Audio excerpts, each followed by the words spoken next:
안녕하세요. 저는 인천에 살고 있는 35살 남자입니다. 이런 곳에 제가 글을 쓰게 될 거라곤 살면서 생각했던 적이 없었습니다. 최근 제가 겪은 너무나 황당한 일을 겪고 있는 분들이 있을까 싶어 쓰게 되었습니다. 그럼 제가 그동안 겪었던 일들을 부족한 글솜씨이지만 한번 써보겠습니다. 저는 어렸을 때부터 한자리에 앉아서 집중하는 일을 잘 못했었습니다. 주의 집중력 부족이라고들 하죠. 부모님도 걱정할 정도였어요. 하지만 부모님은 남자아이들은 원체 활동적인 거 좋아하고 집중해서 한자리에 오래 앉아있질 못한다고 생각하셨어요. 그래서 넘쳐 흐르는 에너지를 소모하게끔 하기 위해 스포츠 학원을 다니게 해주셨습니다. 그러다 태권도의 매력에 푹 빠져서 꾸준히 하다 보니 어느새 제 꿈은 태권도 선수가 되어 있더라고요. 운동을 하다 보면 한두 군데는 다치기 마련이지 않습니까? 저도 마찬가지였습니다. 스파링을 하다가 상대 기술을 어깨로 잘못 방어하는 바람에 어깨 쪽 연골을 다치고 말았어요. 순간 엄청난 고통에 비명을 지르며 쓰러졌어요. 대수술을 하게 되었고 의사가 이제 운동을 하지 말라는 말에 선수로서의 꿈은 물거품이 되었습니다. 이때까지 체육 특기생으로 공부는 전혀 하지 않고 오로지 운동만 했던 제가 평범한 학생으로 돌아가 펜을 잡아야 하니 너무 힘들었습니다. 뒤늦게 또래 애들이 하는 진도를 따라가려 해도 성적은 오르지 않았고 솔직히 많이 방황했습니다. 대학 진학은 거의 포기하고 있었는데 담임 선생님이 저를 부르더군요. 지원아, 너 대학교는 포기했어? 선생님이 오늘까지 지원할 대학교 정리해서 제출하라고 그랬잖니. 그게 제 성적으로 어디 대학교 입학도 못할 것 같아서요. 가서도 제대로 할 수 있을지 자신이 없어요. 벌써부터 그렇게 힘이 빠지면 되겠어? 입시는 원래 힘든 거야. 너가 그렇게 공부에 자신이 없으면 체육 쪽으로라도 지원해보는 게 어때? 선생님, 제가 엄청 화려한 경력이 있는 것도 아니고 어깨도 안 좋아서 분명 실기시험은 붙지도 못할 거예요. 너 그러면 띵띵대학교 사회체육학과에 한번 지원해봐라. 여기는 실기시험이 없어서 성적 100%인데 아마 너 성적으로도 들어갈 수 있을 거야. 선생님 덕분에 그 학과를 수시로 붙었고 포기했던 대학교를 입학하게 되었어요. 부모님도 엄청 기뻐하시더라고요. 하지만 원해서 간 학과가 아닌 탓에 수업은 정말 하나재미없고 그냥 따분하게 세월만 보내는 느낌이었어요. 점점 졸업할 시기는 다가오고 취업을 할 수 있을까 걱정하던 차에 늦기 전에 여행이라도 실컷 다녀오자 싶었습니다. 그래서 한 달 동안 배달 알바를 하며 돈을 모았었죠. 그리고 방학 때 태어나서 한 번도 가보지 못했던 부산으로 배낭여행을 갔어요. 부산에서 커피로 유명하다는 카페에 갔는데 와, 정말 맛있더군요. 평소에 아메리카노도 써서 못 먹는 제가 맛있다고 생각할 정도였어요. 순간 커피를 타주시는 바리스타분이 엄청 멋있어 보이는 거예요. 인천으로 돌아왔어도 그때 그 커피가 계속 생각이 나서 자연스레 커피에 관심을 가지게 되었어요. 처음엔 취미로 하려고 했는데 필요한 도구 이것저것 사서 제대로 시작해보자는 마음에 자격증 준비까지 했습니다. 서울에 있는 학원을 다니면서 준비를 했고 대학교 졸업과 동시에 자격증을 따는 데 성공했어요. 어차피 전공 살려봤자 잘 하지도 못할 것 같아 부모님에게 사업 자금만 도움받고 작은 카페를 차리게 됐습니다. 창업은 처음이고 어린 나이에 얼마나 잘하겠습니까? 적자를 보더라도 제가 좋아하는 일을 할 수 있는 것만으로도 즐거웠습니다. 그런데 제가 일복이 좀 있었는지 2년 정도 일했는데 카페도 자리를 잡기 시작하고 단골도 차츰 생기더라고요.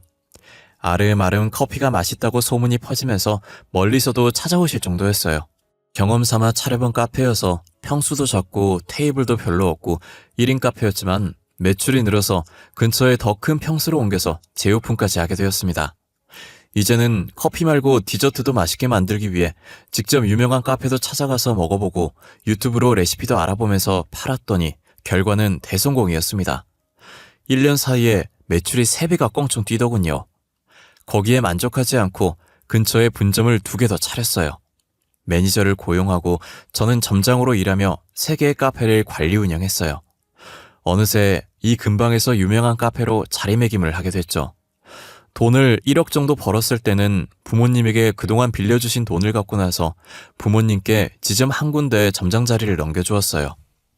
평수가 넓어졌지만 본점만큼은 아직 혼자 할 수 있다고 생각해서 본점만큼은 따로 직원을 구하지 않고 제가 매일 출근해서 일했어요. 그러던 중 단골 손님인 남자분과 친해졌는데 카페 근처 중소기업에 다니고 있다고 하더군요. 어느 날 저에게 여자친구 있는지 묻길래 애인 없이 지낸 지 오래라고 말했더니 여자 소개해주면 만날 의향이 있냐고 하더라고요. 외롭긴 했지만 가게 운영을 저 혼자 하다 보니 시간적 여유가 안 될 것 같다고 했지만 일단 가볍게 한번 밥이라도 먹고 오빠 동생 사이로 지내보라고 권유했습니다. 만나기로 한 날이 왔고 가게를 비워둘 수 없어서 어쩔 수 없이 가게에서 보기로 했습니다. 시간은 따로 잡지 않았어요. 자영업은 다 그렇지만 언제 한가할지 예상할 수 없거든요. 대체적으로 카페 주위에 회사 조금 있다 보니 아침부터 낮 2시까지 바쁘다고 말했습니다. 그날도 점심시간까지 바쁘다가 조금 한가해질 무렵 소개받은 여성분이 카페로 들어오더라고요. 솔직히 엄청 미인이진 않더라고요. 하지만 몇 번 뒤돌아서 다시 볼 정도로 묘하게 시선을 끌어당기는 매력 있는 여자였어요. 첫인상은 좋았습니다. 테이블에 앉아서 커피 한 잔 마시면서 대화를 해보니 더 마음에 들었습니다. 약간 낯가리는 것 같기도 하고 수줍어하는 것 같기도 했어요. 소개로 만난 탓에 연락처를 교환하고 빠르게 사귈 수 있었어요.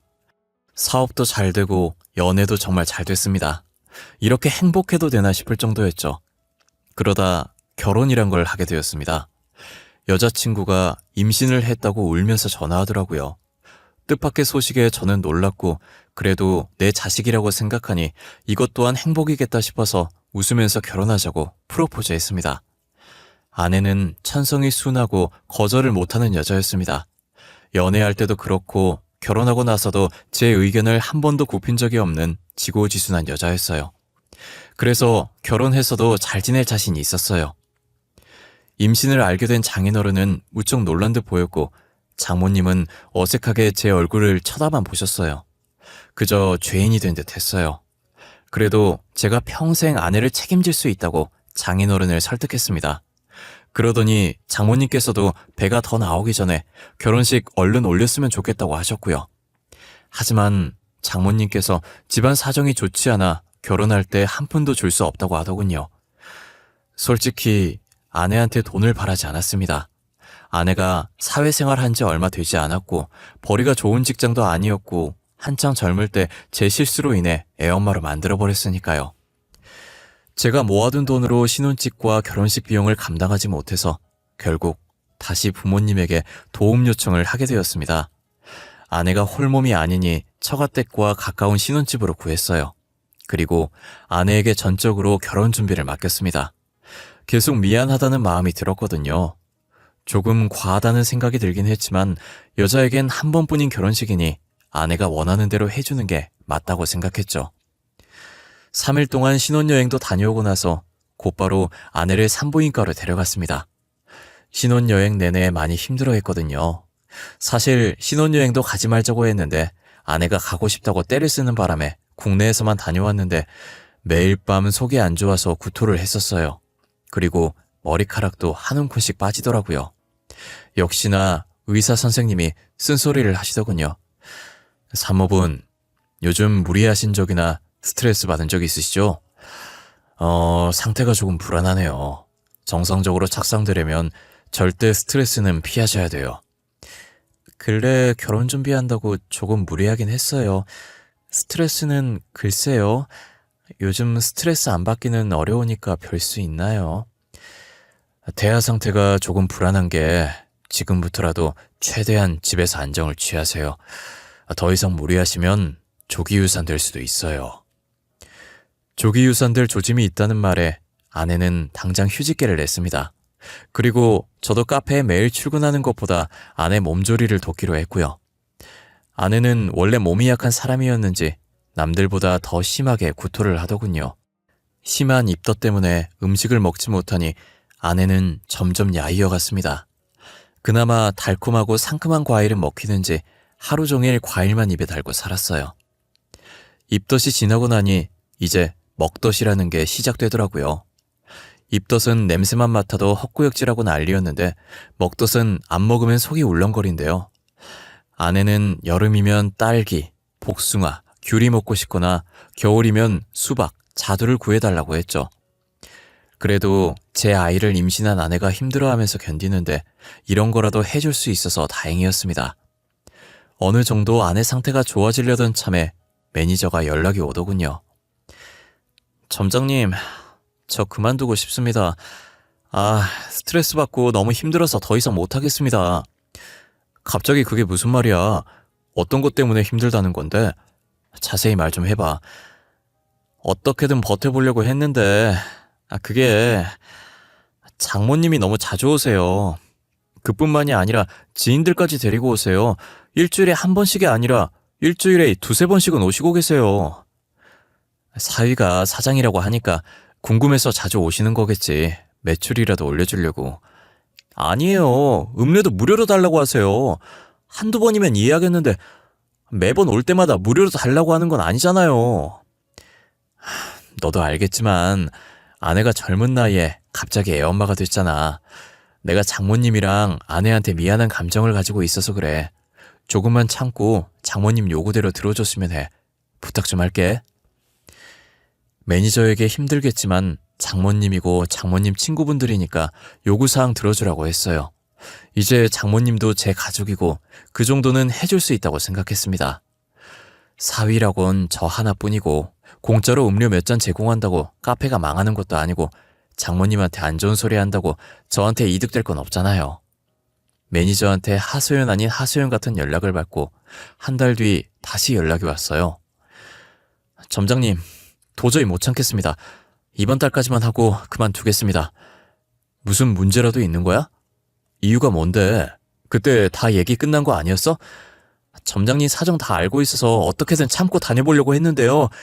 진짜 장모님 해도 너무하신 것 같아요. 장모님? 그냥 무료로 달라고 하면 주라고 했잖아. 다른 문제라도 있어? 점장님이 힘들게 만들어 놓은 단골 손님 다 끊겼습니다. 지인들이랑 맨날 여기서 모임하고 큰 소리로 떠드는 바람에 민원도 무지하게 들어오고요. 매니저 연락을 받고 저는 바로 카페로 출근했습니다. 단체 손님들이 앉을 수 있는 자리를 놔두고 2, 3인용 테이블 2개를 붙여서 카페 중간 자리에 앉아서 웃고 떠들고 있더군요. 그리고 매니저는 굳은 표정을 하고선 주방 가스레인지 앞에서 라면을 끓이고 있었습니다. 라면 파는 카페가 어디 있습니까? 카페 안에선 원두 냄새와 라면이 냄새가 섞여 역겨운 냄새가 나고 있었습니다. 그 냄새를 맡은 손님들은 인상을 찡그리고 짐을 챙겨서 자리에서 일어나고 있더군요. 정말 기가 막혀서 말도 나오지 않았습니다. 매니저는 라면을 들고 장모님한테 가고 있길래 손에 들고 있던 라면을 싱크대에 버렸습니다. 장모님은 얼굴이 일그러진 채 저를 쳐다보고 있었고 무리들은 수군거리고 있었습니다. 장모님, 지금 뭐 하시는 건가요? 저희 카페에선 라면은 판매하고 있지 않은데요. 친구들이랑 얘기하고 있는데 조금 출출해서 매니저한테 끓여달라고 시켰어. 어떻게 카페에 음료만 팔아? 배고픈 사람들은 어쩌라고. 저희 카페는 커피 전문점이지 식사까지 제공하지 않습니다. 장모님도 출출하시면 밖에 나가셔서 드세요. 지금 카페 안에서 원두 냄새랑 라면 냄새랑 섞여서 역한 냄새 나거든요. 최서방, 지금 말하는 게 왜 그래? 얘기하다 보면 배고파서 부탁할 수도 있는 거잖아. 내가 뭐 외부 음식을 배달시킨 것도 아니고. 배달 음식도 안 되고 다른 음식도 취급 안 합니다.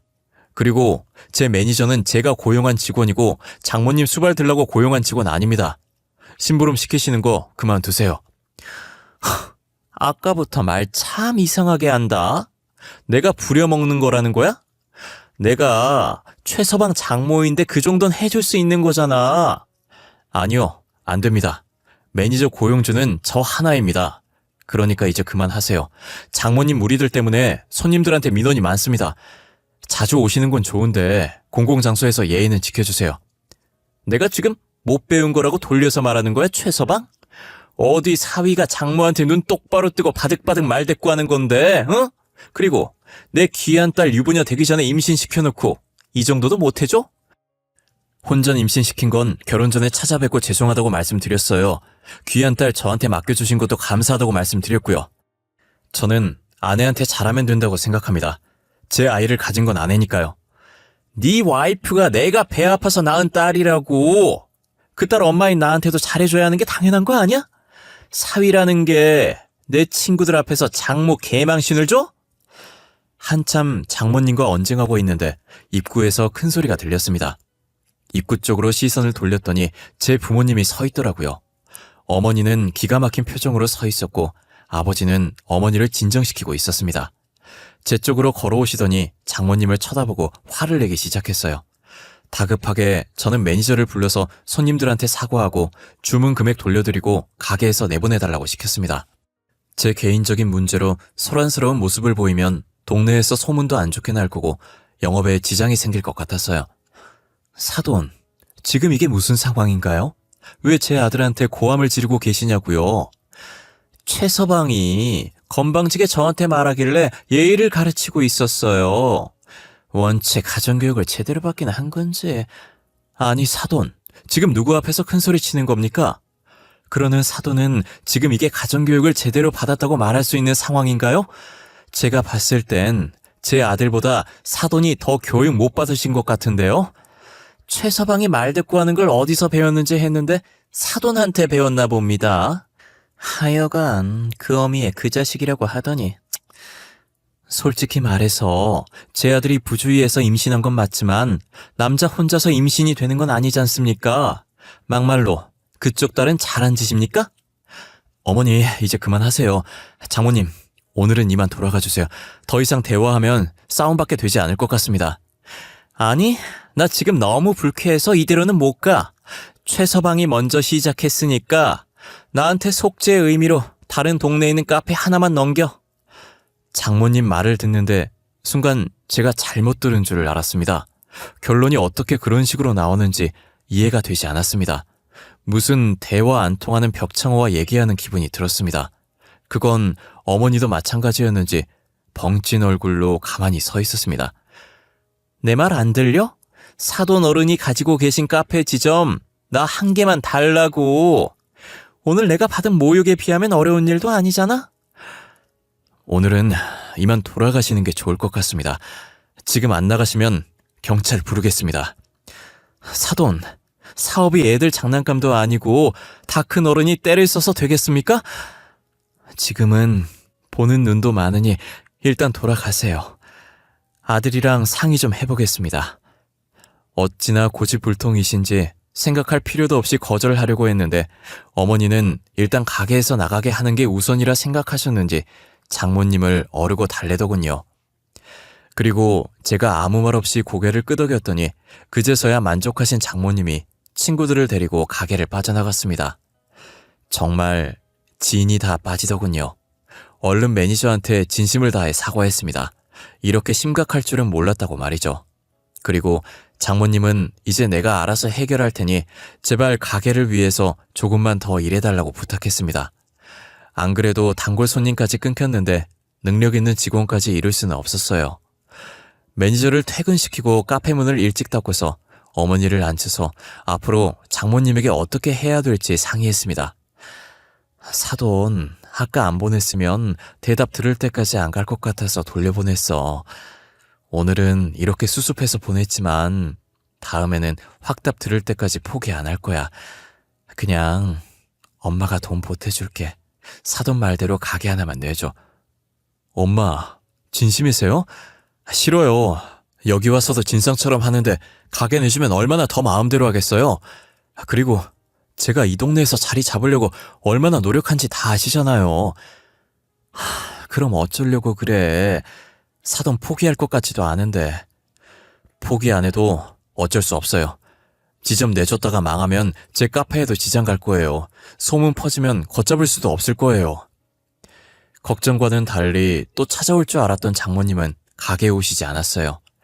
그리고 아내도 출산일이 다가와서 따로 장모님을 신경 쓰지 못했었죠. 아내는 무려 10시간 동안의 진통 끝에 어렵게 딸을 낳았어요. 그런데 장모님은 조리원에 단 한 번도 오시지 않으셨어요. 저한테는 귀한 딸이라고 고래고래 소리를 지르면서 카페 내놔라고 하실 땐 언제고 참 어이가 없더군요. 아내는 한 달 정도 제가 예약해둔 최고급 산후조리원에 있다가 집에 돌아왔습니다. 그런데 난데없이 저희 본가로 들어와서 살자고 저를 설득하는 게 아니겠습니까?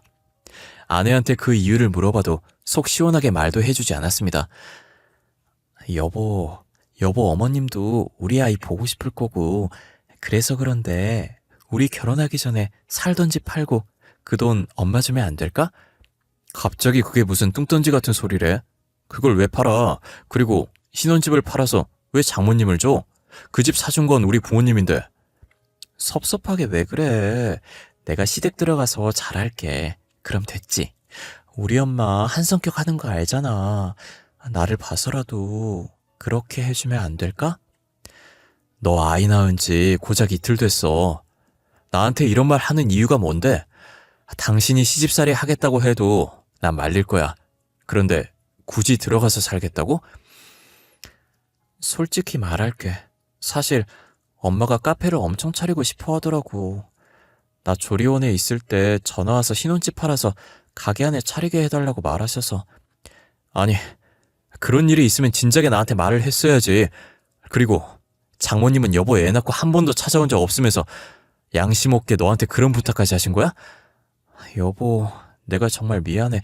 사실은 엄마가 우리 오빠는 엄청 아끼는데 나는 싫어해. 항상 첫째를 위해서 나는 희생해야 된다고 하더라고. 진짜 지긋지긋하네. 대체 장모님은 왜 그렇게 카페 지점에 집착하시는 건데? 아내는 펑펑 울면서 이때까지 오빠를 위해 항상 희생했다고 서럽게 말하더군요. 본성이 착했던 아내는 장모님이 아들 선호 사상에 휩싸여서 대놓고 차별하는데도 반항 한 번 못했대요. 오히려 오빠를 위해 살아야 된다며 세뇌 교육을 받은 듯 했어요. 그러면서 장모님이 늦은 나이에 굳이 카페를 달라고 하는 이유도 말해줬습니다. 아마 우리 오빠 때문에 그럴 거야. 아직 오빠가 제대로 된 직장에 취업을 못해서 알바만 한다고 엄마가 엄청 걱정하셨거든. 그래서 카페라도 차려주고 싶다고 하셨어. 잠깐만, 그럼 설마 결혼 허락해준 게 내가 카페 사장이라서 해주신 거였어? 아마 맞을 거야. 근데 난 진짜 자기가 좋아서 결혼까지 한 거야. 처음에 아기 가졌을 땐 예상치 못해서 울었던 거고. 아니, 그런데 넌 왜 너를 그렇게 못살게 구는 장모님을 도와주려고 하는 거야? 요즘 세상에 장남이고 차녀가 어디 있다고. 넌 서럽지도 않아? 나도 이런 내가 싫어. 그치만 엄마는 오빠가 잘 돼야 나도 잘 된다고 그랬단 말이야. 아무리 어릴 때부터 세뇌 당했다고 이건 아니지. 난 장모님 뜻대로 카페 지점 내줄 생각 전혀 없어.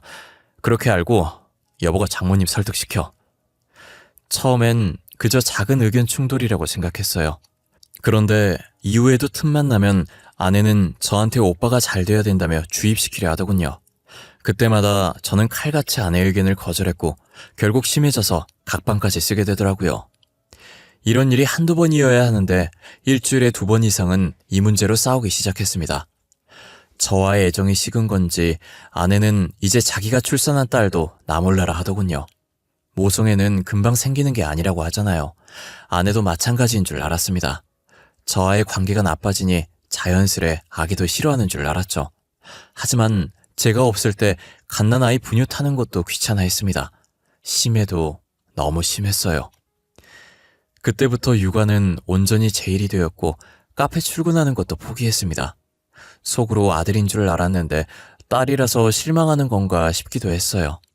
사실 산부인과에서 초음파를 보고 분명 아들 같다고 했었거든요. 그런데 손가락을 잘못 봤다면서 딸이라고 말하는 의사 말에 아내가 실망하는 표정이 보였습니다. 하지만 저희 부모님은 아들, 딸 차별하지 않고 딸은 딸대로 더 좋다고 하시는 분들이에요. 1년에 가까운 시간 동안 장모님의 카페 투쟁을 시작으로 육아 문제로 번지더니 이제는 서로 얼굴 보기도 두려워하는 사이가 되어버렸습니다. 얼른 아내가 정신 차리고 모성애를 느꼈으면 하는 생각으로 버텼어요.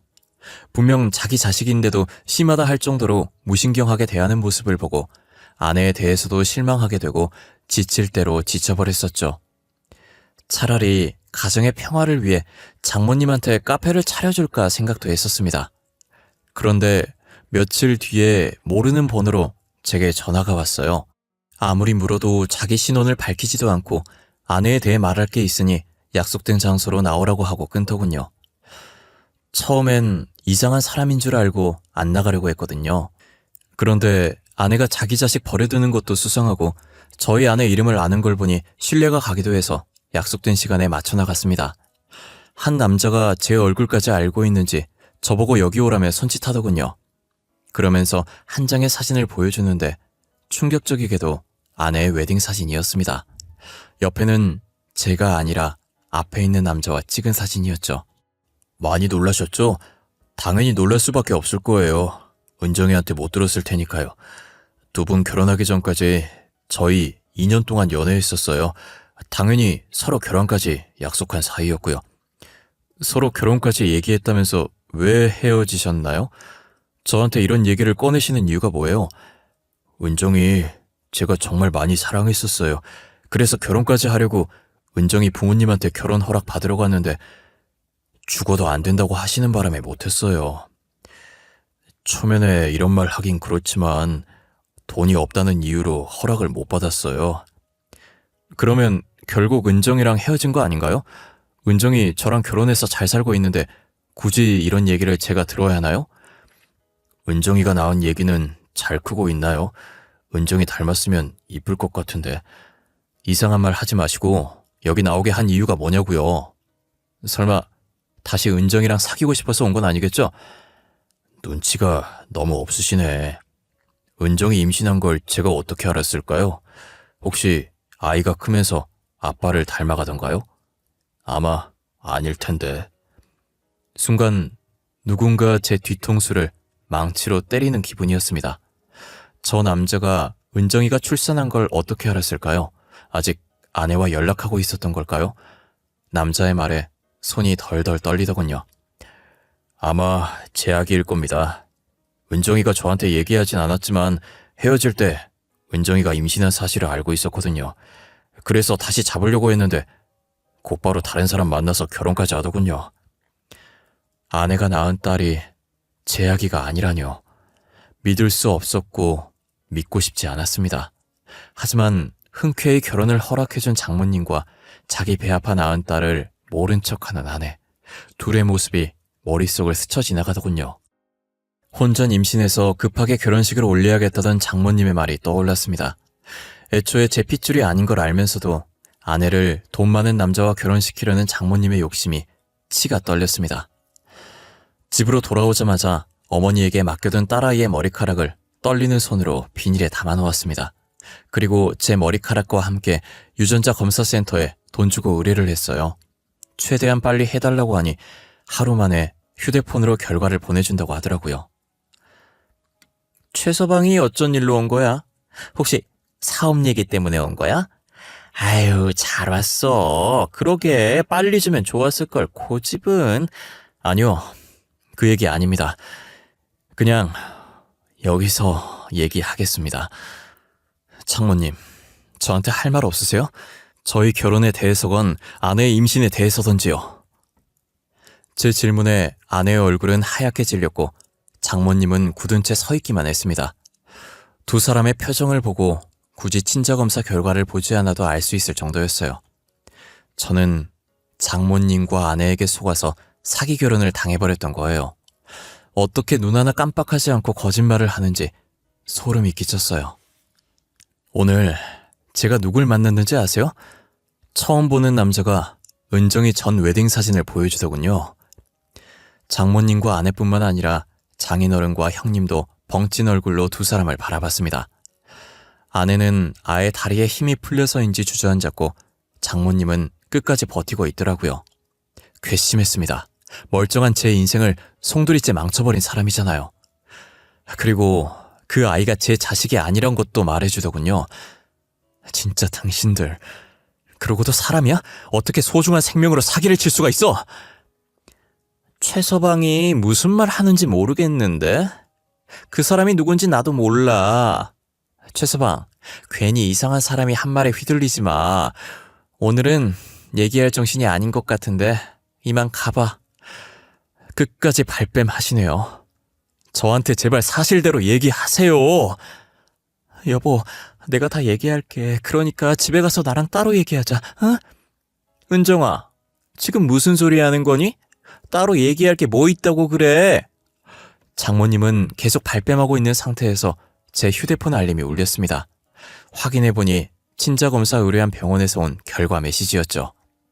예상대로 저는 친자 브리치 결과를 받았습니다.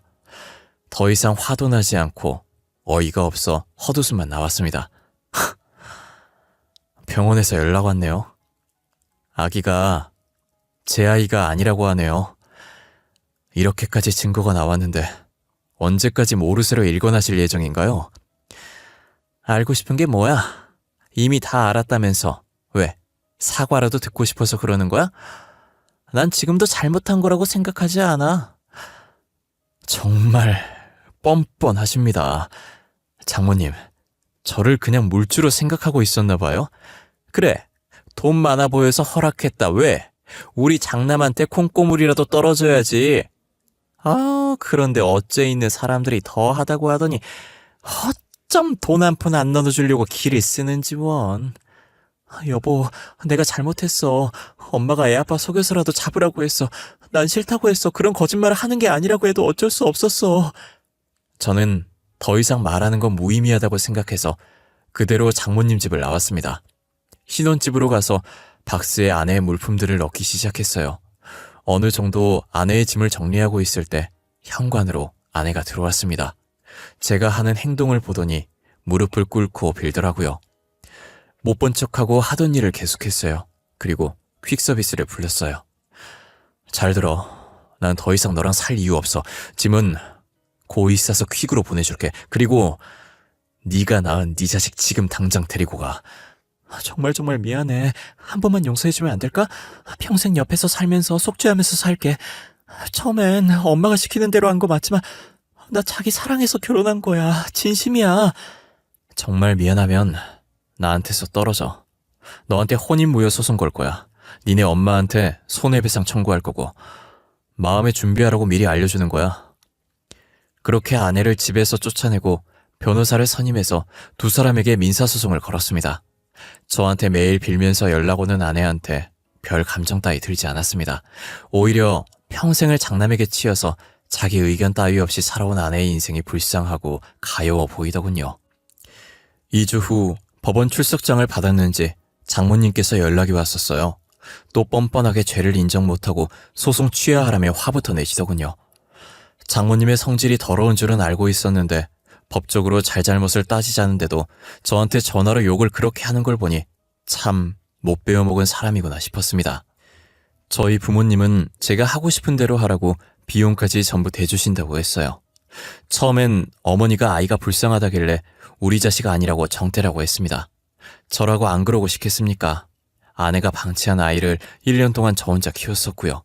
그런데 딱 하나, 장모님 때문에 그쪽 가족과는 인연을 끊고 싶었습니다. 만약에 정 때문에 아이를 거둬들이면 나중에 무조건 돈 내놔라 할 인간이었거든요. 장모님이 제 부모 욕까지 하면서 성질 돋구길래 무릎 꿇고 빌면 생각해보겠다 했는데 자기 자존심이 먼저인지 머리 회전이 느린 건지 죽어도 사과를 안 하시겠다고 하더라고요. 그냥 제가 먼저 전화를 끊었습니다. 이 글을 적으면서도 소송은 계속 진행 중이었고 어제가 마지막 선고날이었습니다. 아내는 더 이상 아무것도 할 수 있는 게 없다는 걸 알고 소송에 항소하지 않아 패소했고요. 그런데 장모님은 결과에 승복하지 못하고 화를 내다 법정에서 쫓겨나 버렸어요. 이제 장모님도 아니군요. 아줌마네요. 그 성질 더러운 아줌마한테 그동안 카페에서 영업방해로 피해받은 금액과 무단 취직하면서 매니저 힘들게 한 정신적 피해 보상금까지 한 번에 소송 걸어서 총 1,000만 원 받기로 결정났습니다. 길었던 손해배상 소송에 정말 힘들었습니다. 그런데 웃긴 건 전처는 장모님한테 문전박대를 당했다고 하네요. 장인어른은 장모님 기에 눌려서 절대 자기 의견 안 내세우는 사람이었거든요. 그런데 보다 못해 아내를 감싸고 놀자 장모님이 장인어른까지 쫓아냈다고 하더라고요. 결국 전처는 전 약혼자에게 염치불구하고 연락했다고 합니다. 그 남자도 참 대단한 게 그 여자를 얼마나 사랑했으면 아이까지 둘이서 같이 키운다고 하더라고요. 여러분들은 제가 더 복수하길 원하실 텐데 안타깝게도 이게 끝이네요. 저는 더 이상 복수하고 싶진 않아요. 전처가 이때까지 어떤 대우를 받고 살았는지 안 들어도 뻔하니까요. 죽어도 장난만 생각하고 전철을 이용해 먹으려는 게 아무리 생각해도 참 여러모로 대단한 아줌마네요. 다행인 건 장모님께 카페를 내주지 않아서 제 사업은 문제가 없이 다시 일어섰어요. 물론 재판 중에도 카페에 나가서 평소보다 2배는 더 열심히 일했습니다. 과거는 잊고 돈이나 벌려고요. 제가 원하는 대로 해결됐으니까 털어버리고 제 인생 살려고 합니다. 제 긴 이야기 들어주셔서 감사합니다. 환절기인데 다들 감기 조심하시고 건강 챙기면서 살아가셨으면 합니다.